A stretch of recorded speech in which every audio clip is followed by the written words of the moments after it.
And hello and good morning. I'm David Bowles, and this is Bowles.tv. Well, I tell you, 30 seconds before you're ready to click the button to go on the air, everything falls apart. Good ways, bad ways, that's the way life works. It's wonderful to be here. I'm glad to see you. Right here on Bowles.tv, where we appear Monday through Friday at 9 a.m. Well, a good friend of mine, having a hard time. Has COVID, can't find a job, full of despair. Right before I went on, got a phone call. And I just want to say to my friend and to you that there are always disappointments in life. Terrible things happen to good people. And you do all the right things, and you have the right faith, and you do the correct amount of work that needs to be done, and you feel like the world is conspiring against you. And the one thing I know as a old man in this world is that it will get better if you let it. And sometimes that means just sitting back, letting the moment pass, letting the emotion fade, and then luck happens, opportunity comes along, and things get better for you. And sometimes you can't do that. Sometimes you have to stand up and dust yourself off, and you have to go out there and you have to fight. And you have to stand up for what's right. And you have to stand up against the authority that is oppressing you or trying to take the easy way out because they don't want to spend money or they don't want to do the right thing. Dora's back. Good morning. Praying for your friend. Thank you so much, Dora. It's good to see you today. And it's the hard thing of life. And as Dora and I have talked about in this live stream before, is we don't have just one life to live. We have 100 lives. We're going to do 100 different things that are all different and not necessarily related over the span of a lifetime. And as we've discussed before, every 100 years, all new people. Every 100 years. The whole world changes with people. Very few people live over the age of 100. So if you think about it that way, 100 years is a snap of a finger. And people always wonder why, 5-year-old kids, oh my gosh, I can't wait for Christmas to come again. It takes forever, it takes forever, it takes forever. While old people, so didn't we just have Christmas yesterday? What do you mean it's back? And it's all about time and concept. To a 5-year-old who has been waiting for Christmas to come again, it's 1/5 of his life. For a 72-year-old man who just realized it's Christmas again, it's 1/72 of his life waiting for the next Christmas. So it's all about compression and time and virtual reality and thinking about the next great thing. The other thing that slammed me, right before I got on the air, I said, oh my gosh, I got to find a way to share this, and I'm going to share it with you. And that's what took me a little while to get on here, because I wanted to try to make it look good, and it doesn't look good, because it's on a tiny browser that fits here in our live stream. But I want to share it with you because this is the insidious, awful things that people try to do to other people, to rip them off and to steal their money. So this is a warning, a friendly warning to you to be careful out there. Just got this. 6:46 a.m. from Instagram Verified. Okay, well that seems interesting. Oh, and look, they have the Instagram logo. And I'm going to have to side scroll this so you can read it. From Instagram Verified. Hello. No person's name. Dear Instagram user, you have been chosen by the staff to help you get the blue badge, the verified badge. Who are applying for the verified badge? You should follow the following steps. Please reply to this email with 2 numbers for your telephone. Please reply to this email by attaching a copy of your ID, passport, or driver's license. Make sure the image you submit meets the following conditions. Shows all corners of the card and not expired. Please note that even if this account does not contain any of your photos and is used to represent someone, we will not be able to help you verify your profile unless you submit a photo that meets the requirements. The Instagram team wishes you a nice day. Instagram from Facebook. Copyright Instagram, Facebook Incorporated, 1901 Willow Road, Menlo Park, California. Now, I get many of these a day. Facebook people want to advertise on my page, $5,000 a day, and it's all a scam to steal your identity or to steal your account. And my Instagram account is not great. I know they're not trying to steal that. They want to steal my personal identity, which has been stolen multiple times already. I have no fear of being doxxed because I've been doxxed everywhere upside down. And I filed all the documents, I've locked down everything, so what else can I do? But if you get an email like this and you wonder, how do I know if it's real or if they're really coming after me? You just go up here and I'm going to click on this button in Gmail, and that shows you the whole information that you need. Instagram verified. And their email address is instagramverifiedteam@gmail.com. To me. So, if you were really getting an email from Instagram, it would not be from a Gmail account. Wrong competing company. Facebook and Google are not one and the same. And if Instagram really wanted to verify you, they would contact you through Instagram. They have an inbox there, right? They're not going to email you on their private account out of nowhere because I didn't apply for any kind of verification. So, there you go. Be careful out there. There are really rotten people in the world, and that's evidence of one of them. And people fall for that. They think, oh my gosh, finally, I've been recognized by Instagram. Finally, all I have to do is send in my credit card and my photo ID and 2 phone numbers, and I'll have my blue badge. And I understand that I want to get a blue badge. I worked a long, hard time to get my Twitter verified badge. And people say once you get it, then you don't care. And once you get it, you really don't care. It makes no difference. There's really no benefit to it except people know who you are. You are verified, which I do appreciate. And the same with my Facebook verified checkmark. What does it mean? It means people are going to come after you and try to steal your account. That's what it means, because they think you have value. There's no value.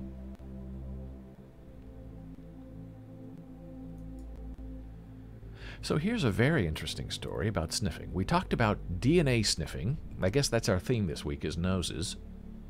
We talked about DNA sniffing going on in zoos, and they want to expand that to the jungle so they can sniff the air and see what animals are in the area, who needs preserving and who's taking over.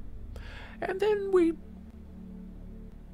do what we do, and we made our leap into when, not if, when they start applying that DNA sniffing to human beings. And you walk by and the sensor sniffs you and says, you know, you were near the ballpark where that person was assaulted, so why don't you just come in and we'll have a conversation? And it all goes into the DNA sniffing database. Well, now there are bomb-sniffing locusts, which I find just fascinating. Why don't other smells or different environmental factors get in the way of sniffing from these locusts? Well, researchers found out. And what they found out was surprisingly simple. Colleagues have been working with these locusts for years, watching their brains of a locust, a grasshopper, watching their brains and their behaviors related to smell in an attempt to engineer bomb-sniffing locusts. Along the way, they've made substantial gains when it comes to understanding the mechanisms at play when it comes to a locust's sense of smell. Now, I don't know where they got the idea to have locusts start sniffing for bombs. It's creative, but I don't know what made them think to do that. To understand how it is that a locust can consistently recognize smells regardless of context, they took a cue from Ivan Pavlov. Like Pavlov's dogs, ring a bell, you're hungry, meow, meow, eat. Locusts were trained to associate an odor with food, their preference being a blade of grass, which I find very charming. If you just smell this blade of grass, find a bomb, we'll give you more grass. After going a day without food, a locust was exposed to a puff of odor. A puff of hexanol or isoamyl acetate, then given a blade of grass. In as few as 6 such presentations, the locust learned to open its palps, sensory appendages close to the mouth, in expectation of a snack, after simply smelling the training odorant, which has to do with what's in these bombs. Just like us, recognizing coffee that wakes us up in the morning, right? The trained locust could recognize the odor and did not let other factors get in the way. You read it and it blows your mind. The study also found that locusts can quickly discriminate between different explosive smells. How could a variable neural response produce consistent or stable behavior? To probe this, researchers turned to a machine learning algorithm. We wanted to see if, given these variable neural response patterns, can we predict locust behavior? The answer was, yes, we can. Now, you could also use that against these locusts. Smell this bomb, but don't get too many and don't become a plague, because we know how you think. The algorithm turned out to be very simple to interpret. It exploited 2 functional types of neurons. There are on neurons, which are activated when an odorant is present, and there are off neurons, which are silenced when an odorant is present but become activated after the odor presentation ends. You can think of the on neurons as conveying evidence for an odor being present, and off neurons as evidence against that odor being present. To recognize an odorant's presence, researchers simply needed to add evidence for the odorant being present, adding spikes across all on neurons, and subtract evidence against that odor being present, the spikes across all off neurons. If the result was above a certain threshold, machine learning would predict the locust smelled the odor. And Dora says, bomb-sniffing locusts are great. I was hoping someone would study a way for explosive detection. Well, that deserves a pin.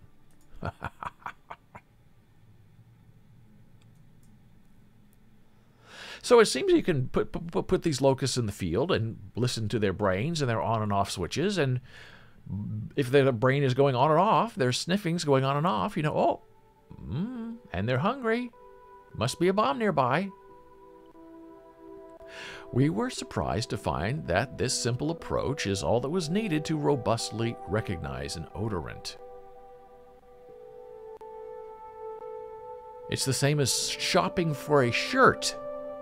So you have a list of qualities you're looking for: cotton, long sleeves, button down, solid color, hey, maybe a front pocket, don't hold your glasses, and a few deal breakers like dry clean only or polka dots. Now, don't bring polka dots into this. They have a role in society.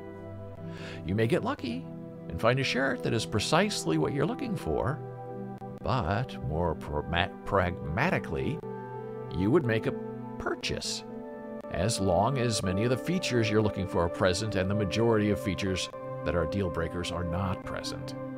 So finding features you want is similar to the information conveyed by the on neurons in these locusts. Absence of deal breakers is similar to silencing the off neurons. As long as enough on neurons that are typically activated by an odorant have fired, and most off neurons have not, it's a safe bet to predict that locust will open its palps in anticipation of a grassy treat. Well, there you go. Remember when Princess Di was alive and she would go and disarm landmines? It was curious, and people made fun of her. But maybe she was the original inspiration for a locust. A bomb-sniffing locust. Well, not to be outdone, have you heard about Magawa? Well, he died recently, but he was a landmine-sniffing rat in Phnom Penh, Cambodia. And he found more than 100 landmines and explosives during a 5-year career, and he just died at the age of 8. And he leaves a lasting legacy of saved lives in the Southeast nation. And this sounds ridiculous, and people may find it funny and a big joke, but it's all true. Magawa, who died over the weekend, was the most successful hero rat deployed by international charity Apopo, which uses African giant pouched rats to detect landmines and tuberculosis, which is terrific too. Double duty. Magawa was in good health and spent most of last week playing with his usual enthusiasm. But toward the end of the week, he started to slow down, napping more, showing less interest in food in his last days. Scarred by decades of civil war, Cambodia is one of the world's most heavily landmined countries, with more than 368 square miles of land still contaminated with those bombs. So the locusts and the rats can save us if we just give them a chance. And isn't it funny how many people don't like locusts, crickets, grasshoppers, hate them, want them eradicated? Same with rats. People don't like rats. But maybe we should take a different look. And here's Magawa, working. During his career, he sniffed out 71 landmines in Cambodia. There's his little medal that he won as the hero rat before he died. And Magawa loved fruit, ate a lot of watermelon. So there you go. Locust and Magawa. And on the side, a little bit of Lady Di, out there sniffing her own landmines. It all works out in the end. Everyone feels better when people don't die of those awful bombs. Well, this also showed up in the mail today, and I was able to screenshot this to have time, which I find sort of funny and sad at the same time, but I'm also very honored. Our YouTube channel, which is very small, eventually we will show all of our video on demand for free on YouTube. But right now, it's all video on demand on Twitch. And we've been there for about 2.5 months, 3 months, and they have not deleted any of our videos yet. Twitch has not. And they're supposed to keep them for 60 days, and then they're gone forever. So everything we broadcast on Twitch, we immediately download and upload and privately save on YouTube. And our username on YouTube is Bowls Blues, BOLES, and we just reached 500 subscribers on our YouTube channel. Yay! And this is a little animated plane flying. It's very cute. And it counts you up to 500. So it says, high five, David Balls, you have enough fans to fill a jumbo jet. Your YouTube channel is up to 500 subscribers. That's awesome. We can't wait to see where you'll take your channel next. And what's funny about that is some of these other streamers, especially the chess streamers who put out videos twice a day, have over 1 million subscribers. And that is a lot of money. Some people say it's over $1 million a year that these guys, these regular chess guys, these chess goofs who make these videos, earn advertising income of $1 million a year from their YouTube channels.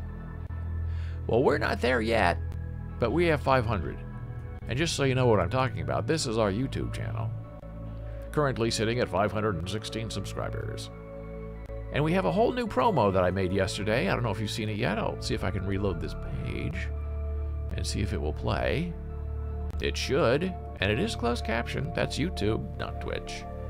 Hi, I'm David Bowles, and this is my channel, Bowles.tv, and I invite you to join me Monday through Friday at 9 a.m. Eastern as we try to get together and figure out what's going on in this wildly spinning world. We call it the human condition, or the human conundrum. Is there an answer? We'll find out together. And our live stream is now closed captioned. And on Saturdays and Sundays, Jana Marie Sweeney is right here, teaching you American Sign Language lessons and answering your questions about disability. And if you have a question, you can email me, David, at Bowles.tv, and we'd love it if you subscribe to our channel. We hope to see you soon. Yay! So that's YouTube. A lot of fun, right? Here's the Internet Speed Report from last year. What did the pandemic do to internet speeds? Well, we were all at home. We've all been sitting at home, doing nothing, except being on the internet. And that's okay. So this shows the increase of speed since the pandemic began. So it's like a year and a half, 2 years. And it's quite interesting. My home state of Nebraska is 52% faster. The biggest gain of anywhere is Alaska, with 170% gain in speed. That tells you how slow they were. Even California, the tech capital of the world, 42% increase. Now, what's most telling is there's one state in the red. Especially interesting because of what's going on right now. That state at minus 17%, losing 17% of speed for the people who live in the state of Joe Manchin, West Virginia, surrounded by Ohio, Kentucky, Virginia, and Pennsylvania. Very sad. Joe Manchin's people are the ones who could benefit the most from all of this Biden stuff going on, and he won't go along with it for whatever reason. Well, we know the reason. He has special interests he has to serve. New York State is up 32%, which is not great, but it's okay. New Jersey is only a little bit better, 35% faster. It's very interesting. Who's fast and who's not and why? And it's all because of this crazy pandemic. So I read an interesting, kind of funny PR piece yesterday about parents dealing with children, their children, and dealing with them on the idea of social media and how you have a conversation with your kids about social media. And is social media affecting your kids? Has your child's mood fluctuated? Are they eating differently? Are they sleeping more or less than usual? Are they isolating in their rooms?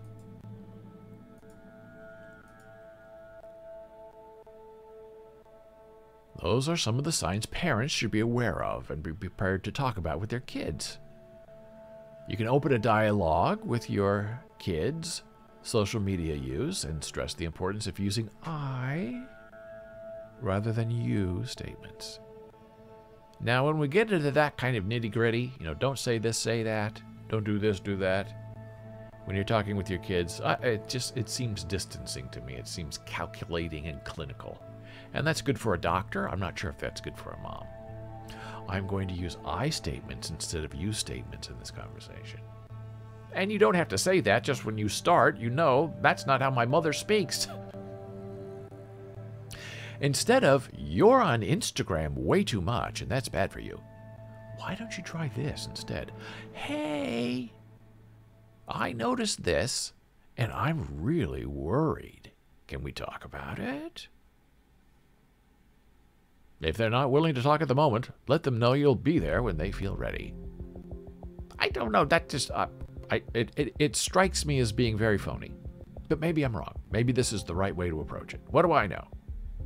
It's normal for teens to deny or deflect when confronted about a problem.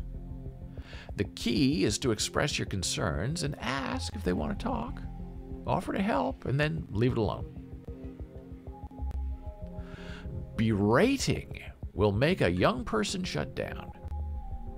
Or sometimes parents will dig through their child's social media accounts, and that can feel invasive. That I agree with because the context is missing and the immediacy is not there of the reply.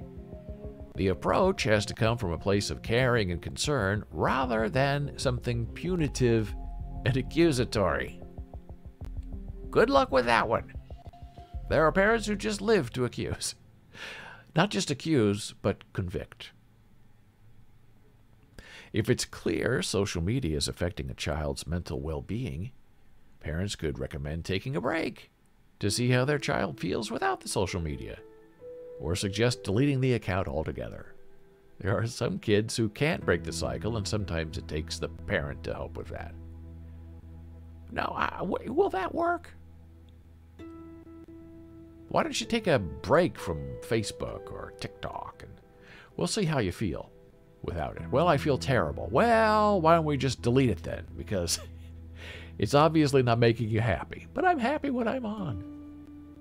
It seems like it's a vicious circle, an inveterate cycle that will never end. But it's interesting to try to have the conversation. And now it's time for our traditional blood pressure break. Back in a moment.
We're back from break.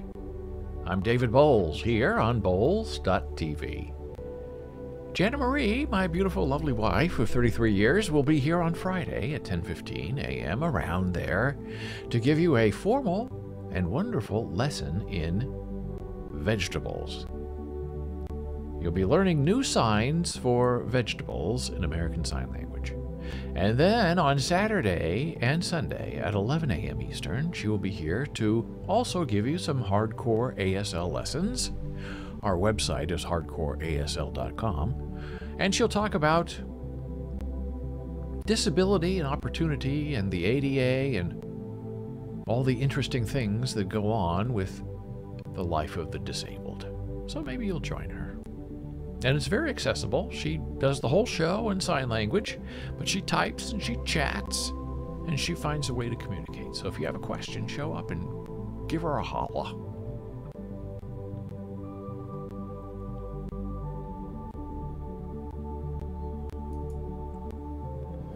Oh, I'm getting a lot of dropped frame messages. This is not so good. Over the last 2 minutes, we're dropping frames. I don't know if that means we're going to get kicked off of here or what. We're going to keep an eye on this. Oh, more drop frames. I don't know why this is happening. If you're having trouble seeing me, your stream is experiencing minor issues. Well, that sounds not good. Dropped frames detected, 31%. Well, I can see I'm glitching. That's not good. Oh, I'm glitching on the live TV. I'm watching myself. Oh, this is unfortunate.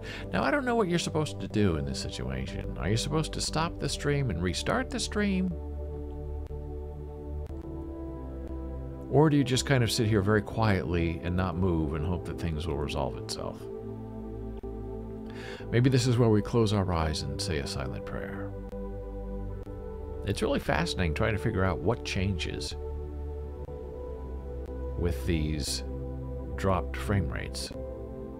I don't quite understand it, I have to admit.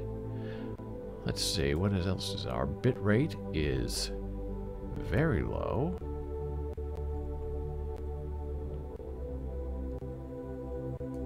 I think. Oops.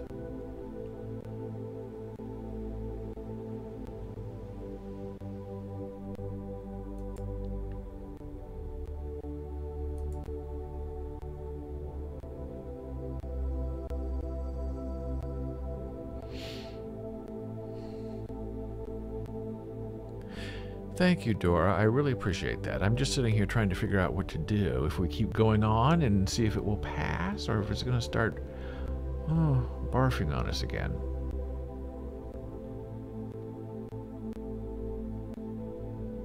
Hard to know. So I'm looking at our stream inspector, which is something that I did not know that I even had. Sometimes these things just get caught up and they pass, but I don't know if it's going to pass or not. Trying to be entertaining. So today is the 12th.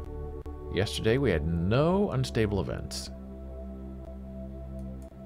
We are on the JFK server for some reason. Oh boy, we have big stats here. This is very interesting. Let me see if I can show this. Now we're getting technical. If you can even see it, we might be completely offline. Oh, we are just glitching. I don't know what to do. Here, I'll share this. Can you see this? Here you go. Here we go. So this is what Twitch is showing me. Twitch Inspector helps you determine what's going on with your stream. So, oh, look at all those red events. That doesn't look good to me. Unstable, unstable. Your stream appears to be experiencing some network issues or encoding issues. Please let us know what issues you are experiencing below. I don't know. My broadcast is ingesting, but my viewers have no video. I don't know what ingesting means. I'm using a restreaming service and my ingest keeps disconnecting. My broadcast drops frames and the broadcaster software says the stream is okay. My broadcast is experiencing very large delay. My broadcast is experiencing visual glitches. That's the word. I think. My broadcast takes over 2 minutes to become online for viewers. My broadcast settings are the same, but suddenly video is showing more unstable events. My broadcast keeps failing to go online even after doing a stream key reset. So we're going to try that one. Report the issue. Thanks for your feedback. Oh well. Configuration check says excellent. No recommended changes. Notify me if my stream becomes unstable. Yes, thank you. Event start up. Stable, unstable. We were stable when we started. And then we were unstable. Now we're stable, unstable. Oh, that's not good. That's just rotten.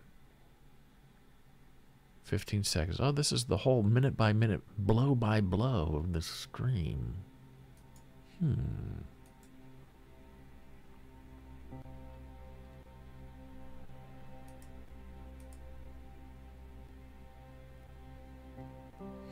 Drop frames 34%.